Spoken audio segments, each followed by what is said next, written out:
So ಇತ್ತೀಚೆಗೆ ಒಂದಂತೂ ಬಹಳ ನಿಖರವಾಗಿ ನಾವು ಗಮನಿಸ್ತಾ ಇರುವಂತದ್ದೇನು ಅಂದ್ರೆ ಅವನಿಗೂ ಫ್ರೀ ಇವನಿಗೂ ಫ್ರೀ ಎಲ್ರಿಗೂ ಫ್ರೀ ಅಂತ ಜನರಿಗೆ ಉಚಿತ ಯೋಜನೆಗಳನ್ನ ರಾಜಕೀಯ ಪಕ್ಷಗಳು ನೀಡ್ತಾ ಇರುವಂತದ್ದು. ಈ ವಿಚಾರವಾಗಿ ಇವತ್ತು ಕೋರ್ಟ್ನಲ್ಲಿ ಮಹತ್ವದ ವಿಚಾರಣೆ ಆಯಿತು. ಸುಪ್ರೀಂ ಕೋರ್ಟ್ ಅಂತೂ ಚಾಟಿ ಬೀಸಿದೆ. ನೀವು ಹಿಂಗೆ ಎಲ್ಲ ಫ್ರೀ ಕೊಡ್ತಾ ಹೋದ್ರೆ ಜನ ಕೆಲಸ ಮಾಡ್ತಾರಾ ಅಂತ ಪ್ರಶ್ನಿಸಿದೆ.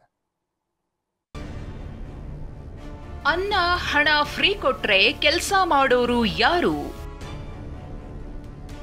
ಉಚಿತ ಯೋಜನೆಗಳ ವಿರುದ್ಧ ಸುಪ್ರೀಂ ಕೋರ್ಟ್ ಚಾಟಿ.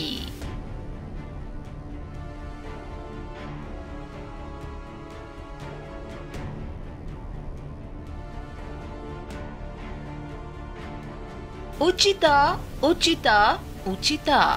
ಚುನಾವಣೆಗೂ ಮುನ್ನ ಮತದಾರರನ್ನ ಓಲೈಸಿಕೊಳ್ಳಲು ರಾಜಕೀಯ ಪಕ್ಷಗಳು ಕಂಡುಕೊಂಡಿರೋ ಹೊಸ ಮಾರ್ಗ. ಕರ್ನಾಟಕದಲ್ಲಿ ಕಾಂಗ್ರೆಸ್ ಪಂಚ ಗ್ಯಾರಂಟಿ ಘೋಷಣೆ ಮಾಡಿದ ಬಳಿಕ ದೇಶಾದ್ಯಂತ ಉಚಿತ ಯೋಜನೆಗಳು ಸದ್ದು ಮಾಡುತ್ತಿವೆ.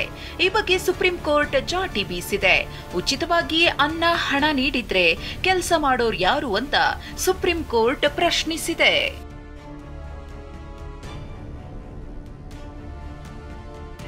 ದುರಾದೃಷ್ಟವಶಾತ್ ಈ ಉಚಿತ ಕೊಡುಗೆಗಳಿಂದಾಗಿ ಜನರು ಕೆಲಸ ಮಾಡಲು ಸಿದ್ಧರಿಲ್ಲ. ಅವರಿಗೆ ಪಡಿತರ ಹಣ ಉಚಿತವಾಗಿ ಸಿಗ್ತಿದೆ. ಯಾವುದೇ ಕೆಲಸ ಮಾಡದೆ ಜನರು ಹಣ ಪಡಿತಿದ್ದಾರೆ. ಜನರ ಬಗ್ಗೆ ಸರ್ಕಾರಗಳಿಗಿರುವ ಕಾಳಜಿಯನ್ನ ನಾವು ಮೆಚ್ಚುತ್ತೇವೆ. ಆದ್ರೆ ಬಡವರನ್ನ ಸಮಾಜದ ಮುಖ್ಯವಾಹಿನಿಯ ಭಾಗವನ್ನಾಗಿ ಮಾಡಿ ರಾಷ್ಟ್ರದ ಅಭಿವೃದ್ಧಿಗೆ ಕೊಡುಗೆ ನೀಡಲು ಅವಕಾಶ ನೀಡುವುದು ಉತ್ತಮವಲ್ಲವೇ ಅಂತ ನ್ಯಾಯಪೀಠ ಪ್ರಶ್ನಿಸಿದೆ.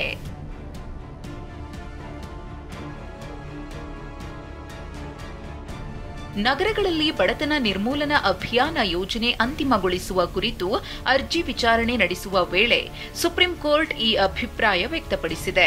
ಸುಪ್ರೀಂ ಕೋರ್ಟ್ನ ನ್ಯಾಯಮೂರ್ತಿ ಬಿಆರ್ ಗವಾಯಿ ಹಾಗೂ ನ್ಯಾಯಮೂರ್ತಿ ಆಗಸ್ಟೀನ್ ಜಾರ್ಜ್ ಮಸೀಹ ನೇತೃತ್ವದ ದ್ವಿಸದಸ್ಯ ಪೀಠ ಈ ಅಭಿಪ್ರಾಯ ವ್ಯಕ್ತಪಡಿಸಿ ವಿಚಾರಣೆಯನ್ನ 6 ವಾರಗಳ ಕಾಲ ಮುಂದೂಡಿದೆ. ಇದೇ ವೇಳೆ ಗ್ಯಾರಂಟಿ ಬಗ್ಗೆ ಮಾತನಾಡಿದ ಸಚಿವ ಸತೀಶ್ ಜಾರಕಿಹೊಳಿ, ಗ್ಯಾರಂಟಿ ಯೋಜನೆಗಳು ಕೊನೆವರೆಗೂ ಕೈ ಹಿಡಿಯುತ್ತೆ ಅಂತಿಲ್ಲ. ಗ್ಯಾರಂಟಿ ಜೊತೆಗೆ ಪಕ್ಷ ಸಂಘಟನೆ ಕೂಡ ಮುಖ್ಯವಾಗುತ್ತೆ ಎಂದಿದ್ದಾರೆ. ಗ್ಯಾರಂಟಿನ ಕೈ ಹಿಡಿದು ಅಂತ ಹೇಳಕ್ ಆಗೋಲ್ಲ. ಟೈಮ್ ಬಂದಂಗೆ ಅದು ಕಡಿಮೆ ಆಗ್ತದೆ. ಶಕ್ತಿ ಜನ ಅದನ್ನು ಮರಿತಾರೆ. ಅವ್ರು ಹೇಳಿದ್ರಲ್ಲಿ ಕರೆಕ್ಟ್ ಇದೆ. ನಮ್ಮ ಐಡಿಯಾಲಜಿ, ನಮ್ಮ ಕಾರ್ಯಕರ್ತರ ಸಂಘಟನೆ ಮೇಲೆ ನಾವು ಗೆಲ್ಲಲಿಕ್ಕೆ ಆಗ್ತದೆ. ಅದೇನೇ ಇರಲಿ, ಸುಪ್ರೀಂ ಕೋರ್ಟ್ ಉಚಿತ ಯೋಜನೆಗಳನ್ನು ನೀಡುವುದರ ವಿರುದ್ಧ ಆಕ್ರೋಶ ವ್ಯಕ್ತಪಡಿಸಿದೆ. ಆದರೆ ಕಳೆದ ವಾರ ರಾಜ್ಯಕ್ಕೆ ಭೇಟಿ ನೀಡಿದ್ದ ವಿಶ್ವಸಂಸ್ಥೆ ಪ್ರತಿನಿಧಿಗಳು ರಾಜ್ಯ ಕಾಂಗ್ರೆಸ್ ಸರ್ಕಾರ ಜಾರಿ ಮಾಡಿರುವ ಗ್ಯಾರಂಟಿ ಯೋಜನೆಗಳನ್ನು ಶ್ಲಾಘಿಸಿದ್ದಾರೆ.